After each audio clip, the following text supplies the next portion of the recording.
If you tried to describe what God is like, it could be difficult or daunting. But when the people who wrote the Bible pondered the mystery of God, they consistently described God's character in this way: compassionate and gracious, slow to anger, overflowing with loyal love and faithfulness. We're going to look at this last characteristic of God. It's the Hebrew word emet, which can be translated as faithfulness or even truth. It's related to another word you've probably heard before, amen, which is an untranslated Hebrew expression meaning that's truth. So emet can mean truth, and it can refer to correct ideas or concepts. This is because emet has to do with stability and reliability, like when Moses holds up his hands for hours to defeat Israel's enemies, the Amalekites. His friends put a rock under him and support his hands so that his hands will remain emet, or steady. When emet is used of people, it describes reliable and stable character or trustworthiness. Like when Moses appoints leaders in Israel, they're to be people of emet, people who are trustworthy, who won't take bribes or distort justice. So to say that God is full of emet doesn't just mean that God tells the truth or stands for truth. It means that God is faithful and trustworthy. This is why Moses calls God a rock, saying that he's faithful, just, and upright. He's saying that he can trust God to be consistent to his character. And the Hebrew word for trust is actually the verb form of the word emet. It's he'emin. It can be translated as to believe or to have faith, but most basically it means to consider someone trustworthy or to trust. The first person we meet in the Bible who considers God to be trustworthy is Abraham. God makes a promise that Abraham and his wife Sarah will have a huge family and that through them, all nations will experience God's blessing. But Abraham and Sarah are really, really old, and they've never been able to have any children.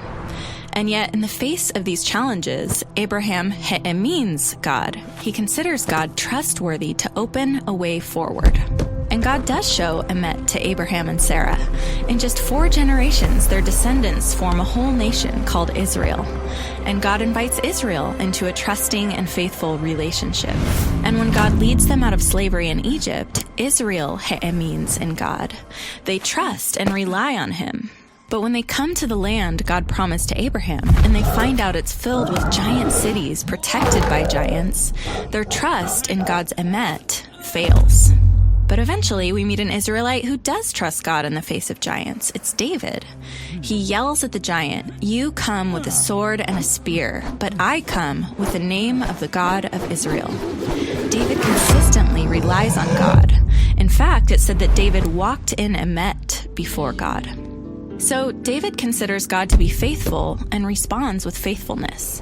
This is why God promises to raise up a faithful descendant of David, whose kingdom will endure forever, or in Hebrew, have emet. This faithful king will become the source of trust and stability for others forever. But when the kingdom later collapses, the Israelites find themselves without a home and without a king. And they cry out, "Oh God, where is your loyal love that you swore to David in your emet?" They're accusing God of abandoning his promises to Abraham and to David. Is God trustworthy? Is he faithful after all? The first line of the New Testament is an answer to that question. This is the lineage of Jesus the Messiah, the son of David, the son of Abraham. In other words, through Jesus, God fulfills his promises. Or as Paul says, Jesus came on behalf of God's faithfulness. He is the faithful king whose kingdom will endure forever and who invites all nations to trust God. Now, trusting anyone is risky. It's hard to know if anyone is really full of emet. But the biblical story portrays a God who's been faithful all along, and whose promises were fulfilled in the story of Jesus. And so as we look out at the obstacles facing us and our world, we're invited to take that same risk and join Abraham, David, and the people of God in trusting that God is overflowing with faithfulness.